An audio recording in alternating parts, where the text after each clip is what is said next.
Hi viewers, তোমরা কেমন আছো? আশা করি ভালোই আছো। আমি আবার তোমাদের সামনে হাজির হলাম আমি আমার সেকেন্ড ভিডিও নিয়ে। যাই হোক, তোমরা সকলে ভালো থাকো, stay home, stay safe and fight against corona. তো আমি এখন তোমাদের সামনে যে ভিডিওটি নিয়ে এসেছি সেটা আমাদের ইঞ্জিনিয়ারিং হাইড্রোলজি এবং ওয়াটার রিসোর্স ম্যানেজমেন্ট পড়তে গেলে সবার আগে সেই বিষয়টা নিয়ে আমাদেরকে পড়তে হবে বা পড়া স্টার্ট করতে হবে।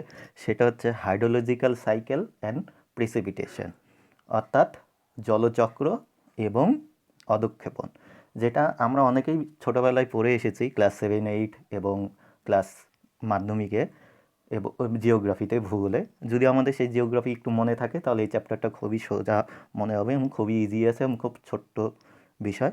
তাহলে আমি এখন শুরু করছি হাইড্রোলজিক্যাল সাইকেল অ্যান্ড প্রেসিপিটেশন। তো সবার আগে আমাদের জানতে হবে যে হাইড্রোলজিক্যাল সাইকেলটা কী, অর্থাৎ হাইড্রোলজিক্যাল সাইকেলকে ওয়াটার সাইকেলও বলা হয়, অর্থাৎ জলচক্র। It is the continuous circulation of water like an endless chain in the earth atmosphere system.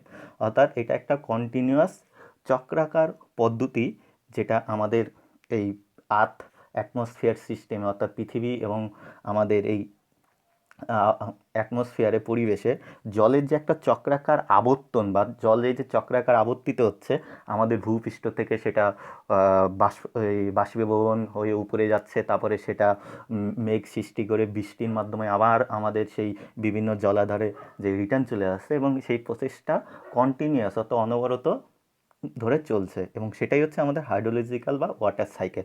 Hydro মানে হচ্ছে ওয়াটার, তার জন্য এটাকে হাইড্রোলজিক্যাল সাইকেল বা ওয়াটার সাইকেলও বলা হয়।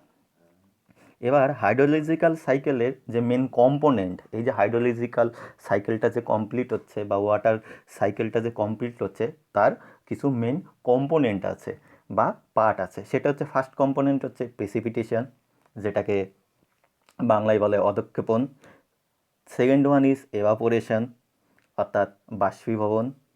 থার্ড ওয়ান ইজ ট্রান্সপিরেশন, অর্থাৎ হচ্ছে বাষ্পমোচন, যেটা গাছপালা করে থাকে জেনারেলি দিনের বেলায়।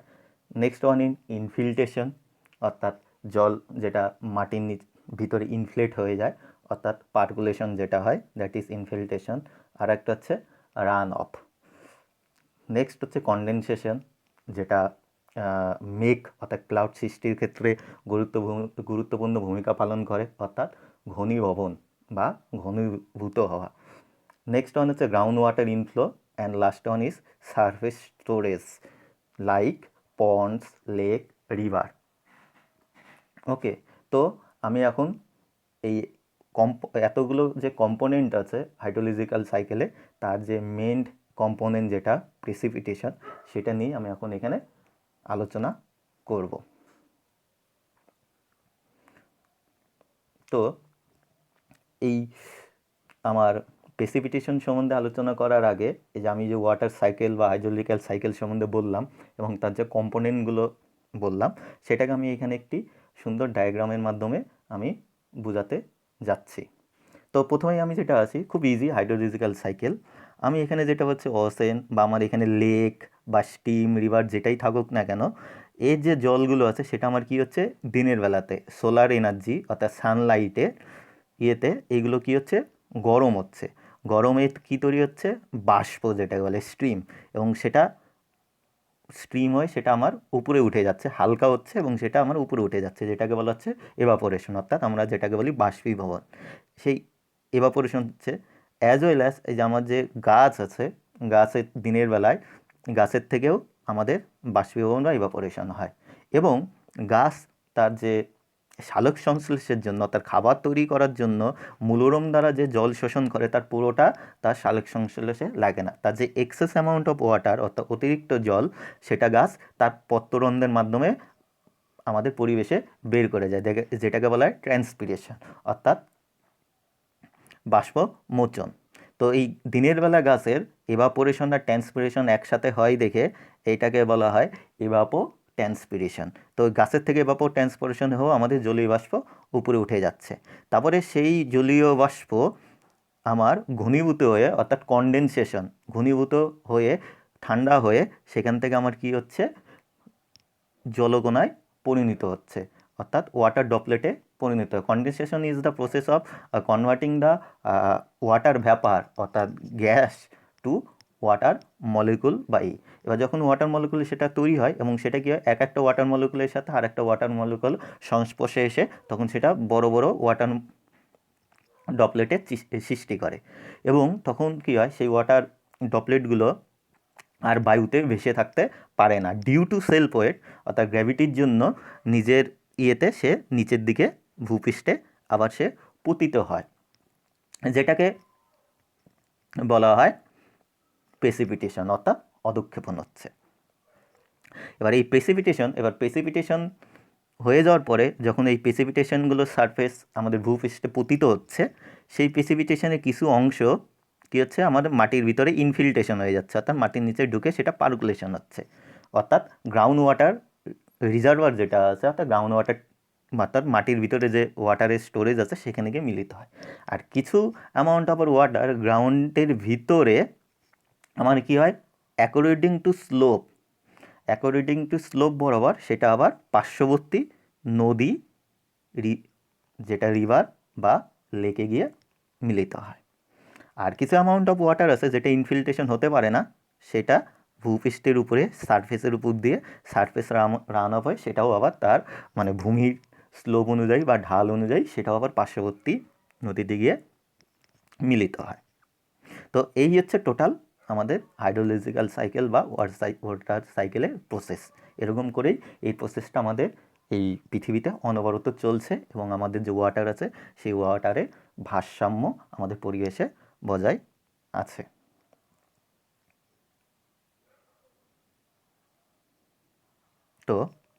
তো এবার আমি যেটা বললাম, আমি প্রেসিপিটেশন সম্বন্ধে আজকে আলোচনা করব। তো এবার আমার প্রেসিপিটেশনটা কি, যেটা অলরেডি আমি বলে দিয়েছি, যেটা আমাদেরকে বলে অধঃক্ষেপণ, অর্থাৎ when the water or moisture in the clouds or atmosphere gets too heavy, যেটা আমি বললাম ভারী হয়ে যায়, and the water and moisture falls back in various form on the earth surface, এবং সেটা বিভিন্ন রূপে আমাদের আর্থ সারফেসে এসে পতিত হয়, সেটাকে আমার বলা হয় প্রেসিপিটেশন বা অধঃক্ষেপণ। এই প্রেসিপিটেশন টাইপ অফ প্রেসিপিটেশন অর্থাৎ প্রেসিপিটেশনের ফর্ম আছে, মানে অধঃক্ষেপণ আমরা ছোটোবেলায় পড়ে আসছি, সেই হচ্ছে অধঃক্ষেপণের যে ভেরিয়াস ফর্ম, সেটা হচ্ছে এক নম্বর হচ্ছে রেন, যেটা হচ্ছে বৃষ্টিপাত, drizzle, next one is freezing rain বা যেটাকে গ্লেজ বলা হয়, তারপরে স্লেট, স্নো অ্যান্ড হেল, এগুলো হচ্ছে আমাদের প্রেসিপিটেশনের ডিফারেন্ট ফর্ম। এবার রেনটা কি, রেন হচ্ছে liquid water droplet between 0.5 to 7 mm in diameter, অর্থাৎ যে লিকুইড ড্রপলেটগুলো আছে যার ডায়ামিটার 0.5 থেকে 7 mm এর মধ্যে হবে এবং সেটা যখন ভূপৃষ্ঠে পতিত হবে তখন সেটাকে বলা রেন। এবার হচ্ছে ড্রিজেলটা কি, ড্রিজেল হচ্ছে a subset of rain with droplet less than 0.5 mm, অর্থাৎ 0.5 mm এর থেকে যদি মানে ওয়াটার ড্রপলেটের সাইজ হয় তখন সেটাকে ড্রিজেল বলে, যেটা আমাদের বাংলাতে আমরা অনেক সময় বলি গুড়ি বৃষ্টি, যেটা খুব গুড়ি গুড়ি হয়, খুব ছোটো ছোটো সাইজ, অর্থাৎ তার সাইজ হবে 0.5 mm এর থেকে কম। 0.5 mm এর থেকে বেশি হলেই তখন আমরা রেন বলি, আর এটাকে আমরা রেনই বলি কিন্তু গুড়ি গুড়ি বৃষ্টি, ইংরেজিতে ড্রিজেল বলে। নেক্সট ওয়ান হচ্ছে sleet, freezing rain drop a combination of snow and rain, অর্থাৎ স্নো এবং রেনের কম্বিনেশন যখন হবে তখন সেটাকে বলা হয় স্লিট, যেটা আমরা তুষার বৃষ্টি বলি, অর্থাৎ snow mixed with rain. Next হচ্ছে স্নো, যেটা শুধু তুষার হয়, সেটা হচ্ছে স্মল আইসের ক্রিস্টাল, অর্থাৎ ছোটো ছোটো যখন আইস ক্রিস্টাল পড়ে তখন সেটাকে স্নোফল অর্থাৎ স্নো বলে। নেক্সট হচ্ছে হেল, যেটাকে আমরা বাংলায় বলে শিলাবৃষ্টি, balls of ice between 5 and 12.5 mm in diameter, যেমন আইস বল থাকবে তার ডায়ামিটার হবে 5 mm থেকে 12.5 mm এর মধ্যে, তখন তাকে বলা হয় হেল অর্থাৎ শিলাবৃষ্টি, যেটা এখন এই আমাদের এই সিজনে মোটামুটি আমাদের এই ওয়েস্ট বেঙ্গলের দিকে দেখা যায়, যেটা কিছুদিন আগে আমাদের এখানে হয়ে গেল শিলাবৃষ্টি। ঠিক আছে, এবার হচ্ছে আমরা যেই প্রেসিপিটেশন বলি, এই আমাদের ওয়ার্ল্ডে প্রেসিপিটেশন যে ডিফারেন্ট ফর্মগুলোর সম্বন্ধে আমি বললাম, এই ডিফারেন্ট ফর্মের মধ্যে ম্যাক্সিমাম অ্যামাউন্ট অফ প্রেসিপিটেশন আমাদের অকার হয় in the form of rainfall. রেনটা হচ্ছে আমাদের ওয়ার্ল্ডে সব থেকে ম্যাক্সিমাম হয়। এই জন্য ইন সেন্স আমরা অনেক সময় প্রেসিপিটেশন বলতে আমরা রেনফলটাকেই ধরি। ঠিক আছে, তো আমরা প্রেসিপিটেশন বলতে আমরা রেনফলটাকেই ধরি। এবার হচ্ছে রেন, যেটা আমি বললাম, ইট is the precipitation in the form of water droplet size between 0.5 to 7 mm, যেটা আমি আগেই বললাম, সেটাকে রেন বলা হয়। এই যে রেনফলগুলো হয়, রেনফলের যে ইন্টেন্সিটি আছে, তার যে মেজারমেন্ট, অর্থাৎ কত বেশি হচ্ছে না আস্তে হচ্ছে নাকি জোরে হচ্ছে, তার উপর বেস করে 3 ধরনের হয়। একটা হচ্ছে লাইট রেন বলা হয়,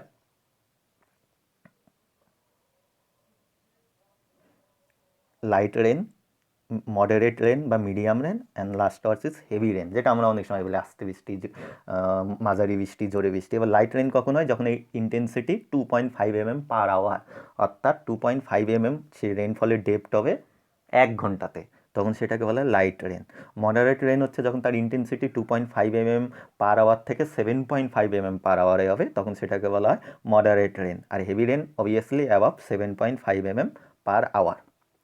এবার এই যে রেনফল হচ্ছে মেজারমেন্ট, এই রেনফলের মেজারমেন্ট দুটো পদ্ধতিতে করা হয়, অর্থাৎ দুটো ওয়েতে করা হয়। একটা হচ্ছে ডেপথের রেসপেক্টে, যখন রেনফল বা প্রেসিপিটেশনটা মাপা হয় উইথ রেসপেক্ট টু ডেপথ, সেটা হচ্ছে mm অর ইঞ্চি। আর আরেকটা আছে ইন্টেন্সিটি, যেটা যার উপর বেস করলে লাইট রেন, মডারেট রেন আর হেভি রেন হয়। ইন্টেন্সিটি সেটা হচ্ছে আমার যে ডেপথটা আছে পার আওয়ারে, অর্থাৎ কতটা অ্যামাউন্ট অফ রেনফল হলো, অ্যামাউন্ট অফ ডেপথ পার আওয়ারে, মানে 1 ঘন্টায়, সেটা হচ্ছে রেনফল ইন্টেন্সিটি। এই রেনফল যে মেজারমেন্ট করা হয় যে ইনস্ট্রুমেন্ট ইউজ করে, তাকে বলা হয় রেন গজ, আমরা ছোটোবেলায় পড়ে এসেছি। আর যেখানে রেন গজটাকে রাখা হয়, লোকেট করা হয়, সেই লোকেশনটাকে বলা হয় রেন গজ স্টেশন। তো এই ডিফারেন্ট টাইপস অফ রেন গজের ফাংশন, কোন রেন গজ কীভাবে কাজ করে, সেটা নিয়ে আমি নেক্সট ভিডিওতে সেই বিষয়ে আলোচনা করব। এবং যে আমাদের রেনফল যে মেজারমেন্ট করা হয় তার বিভিন্ন ক্যালকুলেশন আছে, এভারেজ রেনফল কী করে ক্যালকুলেশন করবো, সেটা আমি নেক্সট ভিডিওতে সেটা নিয়ে আলোচনা করব। এবার আমাদের যে রেনফল আছে, যেটা বললাম প্রেসিপিটেশন, রেনফলকে আমি এখন প্রেসিপিটেশন হিসাবে ধরবো, তার কারণ আমি আগেই বলে নিলাম যে ম্যাক্সিমাম অ্যামাউন্ট অফ প্রেসিপিটেশন আমাদের এই আর্থ সারফেসে হয় in the form of rainfall. এই জন্য আমরা প্রেসিপিটেশন বললে আমরা রেনফলকেই বুঝাবো। এবার টাইপ অফ রেনফল, আমাদের যে এই বিশ্বব্রহ্মাণ্ডে ওয়ার্ল্ডে যে টোটাল রেনফল হয়, সেটা 3 টাইপের হয়, অর্থাৎ 3 ভাবে হয়। একটা হচ্ছে কনভেকটিভ রেনফল, যেটাকে আমরা বলি পরিচলন বৃষ্টিপাত। সেকেন্ড ওয়ান ইজ ওরোগ্রাফিক রেনফল, অর্থাৎ ষোলোক্ষেপ বৃষ্টিপাত। And third one is cyclone precipitation বা সাইক্লোনিক রেনফল। তো ফার্স্টে যেটা আছে কনভেকটিভ রেনফল, অর্থাৎ পরিচলন বৃষ্টিপাত। খুব সিম্পল মেকানিজম এই বৃষ্টিপাতের মধ্যে। এই কী হয়, এই কনভেকটিভ রেনফলটা জেনারেলি আমাদের ট্রপিক এরিয়া বা রিজনগুলোতে হয়, অর্থাৎ নিরক্ষীয় অঞ্চলে। অর্থাৎ ট্রপিক বা নিরক্ষ অঞ্চলে কী হয়, ওখানে সারা বছর গরম থাকে এবং সেখানে সারা বছর সূর্য পারপেন্ডিকুলারই পড়ে সানলাইট, এবং সেখানে এভারেজ টেম্পারেচার গড়ে থাকে 25 ডিগ্রি সেন্টিগ্রেড, গড়ে তার থেকে বেশি থাকে। তো এই টপিক রিজনে এই যখন হট ডেতে দিনের বেলায় ডিউ টু সানলাইট, অর্থাৎ সূর্যের আলোতেই হয়, ভূপৃষ্ঠ গরম হয়। ভূপৃষ্ঠ গরম হওয়ার জন্য অ্যাজ ওয়েল অ্যাজ বিভিন্ন যে আমাদের ওয়াটার স্টোরেজগুলো আছে, রিভার, লেক, সেগুলো জলগুলো কী হয়, এভাপোরেশন হয়ে সেটা উপরে উঠে যায়, এবং উপরে উঠে গিয়ে সেটা কী করে, কনডেনসেশন হয়। ঠান্ডা বায়ুর সংস্পর্শে কনডেনসেশন হয়ে সেটা কী করে, ক্লাউড ফর্ম করে, এবং সেটা ডাইরেক্ট আবার ভূপৃষ্ঠে রেনফল হিসাবে পতিত হয়, অর্থাৎ রেনফল হিসাবে পড়ে, এবং সেটাকে বলা হয় পরিচলন বৃষ্টিপাত। এটা যেটা আমি বললাম নিরক্ষীয় অঞ্চলে বেশি দেখা যায়। তার জন্য যেটা ওইখানে এই রেনফলটি সারা বছর দেখা যায় দেখে, নিরক্ষীয় অঞ্চলে সেখানে মানে সবুজে ঘেরা বনভূমি বা ফরেস্ট দেখা যায়। যেমন একটা ভালো এক্সাম্পল হিসাবে যেরকম আছে আমাজন ফরেস্ট, যেটাকে বলা হয় আমাজন রেন ফরেস্ট বা টপিক্যাল রেন ফরেস্ট, সেখানে চিরসবুজের বনভূমি সৃষ্টি হয়েছে এই কনভেকটিভ প্রেসিপিটেশনের জন্য। আমাদের দেশেও হট ডেতে, অর্থাৎ সামার সিজনে কিছু এই কনভেকটিভ প্রেসিপিটেশন হয়ে থাকে, তবে আমাদের দেশে ম্যাক্সিমাম প্রেসিপিটেশন হয় ওরোগ্রাফিক প্রেসিপিটেশন, যেটা আমি সেকেন্ডে বললাম, অর্থাৎ ষোলক্ষেপ বৃষ্টিপাত। আর শীতকালে কিছু কিছু সময় সাইক্লোনিক অর্থাৎ ঘূর্ণিবাত জনিত বৃষ্টিপাত আমার হয়ে থাকে। তো সেকেন্ড ওয়ান ইজ ওরোগ্রাফিক রেনফল, যেটাকে আমি বললাম ষোলক্ষেপ বৃষ্টিপাত। ষোলক্ষেপ বৃষ্টিপাত অর্থাৎ 16 মানে পাহাড়, আর ক্ষেপ বলতে উৎক্ষেপ, অর্থাৎ পাহাড়ের গায়ে বাধা পেয়ে যে বৃষ্টিপাতগুলো হয় সেটাকে ষোলক্ষেপ বলে। জেনারেলি এটা যেটা আমি বললাম পাহাড়ের গায়ে বাধা পেয়ে অর্থাৎ মাউন্টেনিয়াস রিজনে হবে, এবং সেটা হচ্ছে আমাদের দেশে, অর্থাৎ আমাদের দেশে না, যেসব দেশে পাহাড় পর্বত ম্যাক্সিমাম আছে সেখানে ম্যাক্সিমাম বৃষ্টিপাতটা ষোলক্ষেপ হয়। আমাদের দেশের ম্যাক্সিমাম বৃষ্টিপাতটা ওরোগ্রাফিক, কারণ আমাদের বঙ্গোপসাগরের থেকে যে জলীয় বাষ্পযুক্ত যে বায়ুটা আছে, যেটাকে মৌসুমি বায়ু বলে, মনসন এয়ার বা মনসন রেনও আমরা বলি, সেটা কি হয় হিমালয় পর্বতে বাধা পেয়ে উপরে উঠে ঘনীভূত হয়ে আমাদের এখানে বৃষ্টিপাত ঘটায়। তার জন্য সেটাকে ওরোগ্রাফিক বা ষোলক্ষেপ বৃষ্টিপাত বলে। এই ষোলক্ষেপ বৃষ্টিপাতের একটি বিশেষ বৈশিষ্ট্য হচ্ছে এই যে জলাভূমি লেক রিভার যেটা আছে, সেখান থেকে কি হয় জলীয় বাষ্পগুলো পাহাড়ের গায়ে বাধা পেয়ে সেটা ডাইরেক্ট উপরে উঠে যায়। এবার উপরে উঠে গিয়ে সেটা কি হয় কনডেনসেশন হয়, হয়ে সেটা রেনফল হিসাবে নিচে পড়ে। এরপরে এই যে আমার যে এয়ারটা আছে, এয়ারটা যখন পাহাড়ের অন্য পাদদেশে মানে উল্টো দিকে যখন চলে যায়, তখন কি হয় তার জলীয় বাষ্প ধরনের ক্ষমতা কমে যায়, কারণ এইখানে সেই জলীয় বাষ্পটা অলরেডি বৃষ্টিপাত হয়ে পড়ে গেছে। এবার এটাই যখন পাহাড়ের উল্টো ধারে যখন চলে যায়, তখন এখানে জলীয় বাষ্প থাকে না বলে পাহাড়ের এই সাইডটাতে কোনো রেনফল হয় না। তার জন্য যেদিকে রেনফল হচ্ছে তার উল্টো দিকের অঞ্চলটাকে রেন শ্যাডো এরিয়া বা রেন শ্যাডো জোন বলা হয়, যেটাকে বলা হয় বৃষ্টির ছাই অঞ্চল। এবং যেদিকে বৃষ্টিপাত হচ্ছে অর্থাৎ পাহাড়ের যেদিকে আমার বায়ু বাধা পাচ্ছে, সেই দিকটাকে বলা হয় আমার হচ্ছে অনুবাদ ঢাল। এবং বিপরীত দিকে যেখানে বৃষ্টিপাত হচ্ছে না সেটাকে বলা হয় প্রতিবাদ ঢাল। এটাকে বলা হয় উইন্ডওয়ার্ড, এটাকে বলা হয় লিওয়ার্ড সাইড।